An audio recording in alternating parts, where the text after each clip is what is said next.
Welcome to this week's edition of Wolves Weekly. I'm your host, Mark Colachico, the Director of Media Relations here at Western Oregon University. I'm joined today by head women's basketball coach Holli Howard-Carpenter. Holli, how are you doing today? Good to be back home this week. Yes, you are home this week. You guys are going to play two quality opponents. You've got Central Washington coming in on Thursday and then NNU on Saturday. Let's look back a little bit at last week first.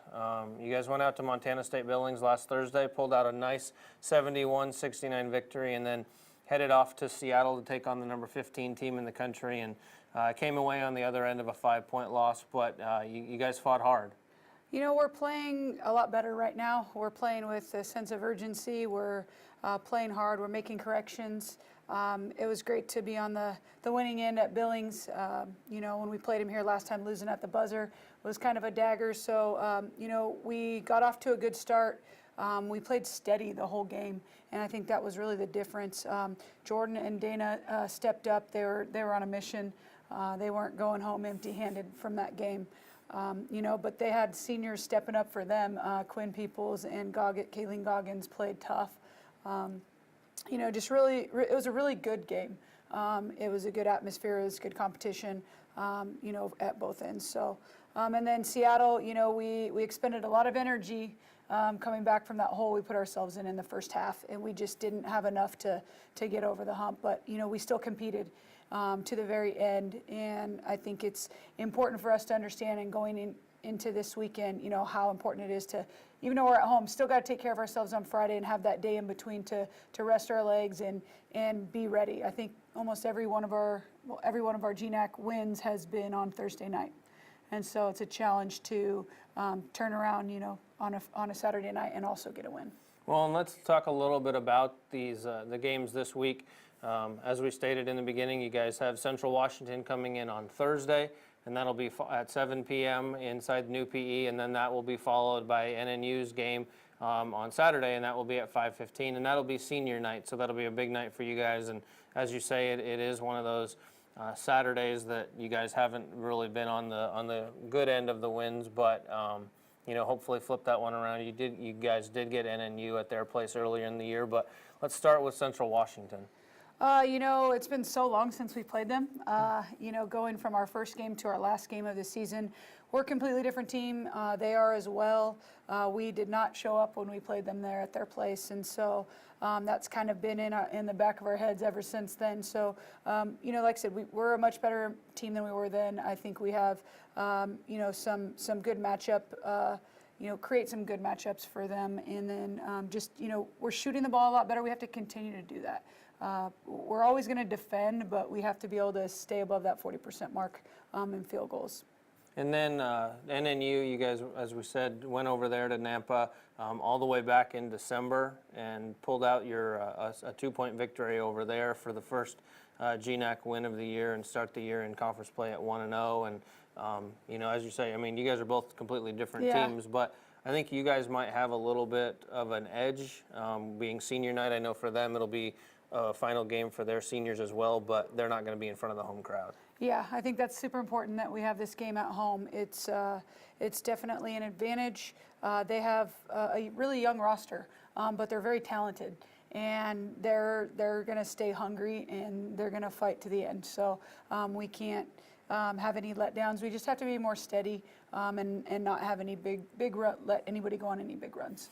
And then let's kind of look a couple weeks down the road. I know you guys are still fighting for it, but you're in the playoff race. This is where a point where you wanted to be. Probably not this far out looking in, but you guys have a shot. You sweep this week, and there's a very high probability that you'll get in as long as other teams take care of their business. But I know you guys are focusing obviously on Thursday's game and Saturday's game, but as a coaching staff, are you guys looking forward towards a potential spot in the tournament?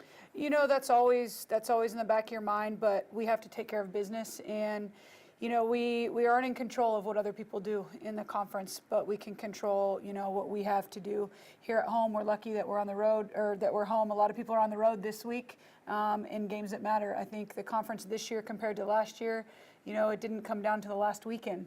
The field was kind of set beforehand last year, so it's nice to still have that as a carrot there, you know, and not just for us, but for pretty much the 5 through the 10. We're all fighting. It's a 2-game race, so it's nice to have that to play for. But then also, for us, it's just focusing on, regardless of if we make it or not, going out on a high note and really setting the tone for our spring and our freshmen that are coming in, and this last half of the season just being on a better note. And then you talk about, setting the stage for the spring. You're going to be without 3 really key players, 1 really key player next year. But we'll talk a little bit about, we've talked about it numerous times on this show, but just how much those 3, Dana Gallarde, Elise Miller, and Angie Titus, have meant for the team this year. I think for us, the key, to them leaving is leadership.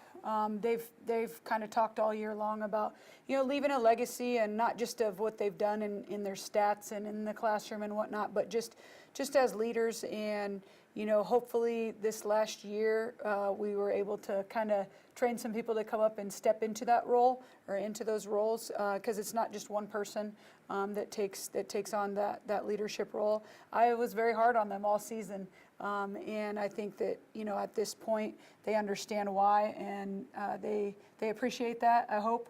And, just that we've taught the younger group how to be a leader. We're definitely going to miss all 3 of them, but I know they're going to go off and do great things. And they've left the program in better shape than they found it. And then, as a coach, you always have kind of the players that you lean towards a little bit more than the others. You like to incorporate the entire team, but personally, what have these 3 meant for you as a coach, being your second year as the head coach here? I think at times being a new coach, there's always, you have to get over that hump of trusting. And I think, especially in the last half of this season, we've really got on the same page. And I think that's part of our improvement, is them trusting me and then me trusting them to just go with things. And then personally, I can't ask for any harder workers. It's been nice to and in the classroom too. It's always nice to not have issues outside of basketball, and just what they've done for the program, the face of the program. It's nice to have those as your face of the program. Yeah, and especially like you say, somebody like Dana Gallarde, who like you say, pretty much her and Jordan put the team on their back last week in Billings, and Dana with 24 and Jordan with 23 in that game, and then Dana had another nice night against SPU, and it happened to be on her birthday. Yes, but it did. it's always nice. You'd like to come away with the W, but personally, she had a pretty good game. So it's something that I think as fans we're looking forward to this weekend. It's nice, like you say, to have that carrot to hang in front of the team and say, look, we've got a shot at the tournament. Let's get it done. Don't worry about what the other teams are doing, but let's take care of our own business. I think that's what you guys are, as a coaching staff, that's the mindset you have. It's all year long. It's been a 1 game at a time. And, doesn't matter how good we were the night before, that's not going to help us today. Like, we have to focus on each team individually in each game. Well, and like you say, fans, the Wolves are in action for one last time this year, at home. So be sure to come on out. Thursday they play Central Washington inside New PE at 7 p.m. And then on Saturday we'll welcome the Crusaders of NNU at 5:15. That'll be senior night, so be sure to come early. We will be doing that, honoring those 3 seniors we mentioned earlier in a pregame ceremony. So be sure to get there by at least 4:45 to catch that. But Coach, we wish you guys good luck this week. We thank you for being on this year. We'll hopefully be able to continue as you guys make a run in the tournament. If not, we'll have you back on as a season recap. But fans, once again, be sure to tune into Wolves Weekly on a weekly basis. And as always, go Wolves.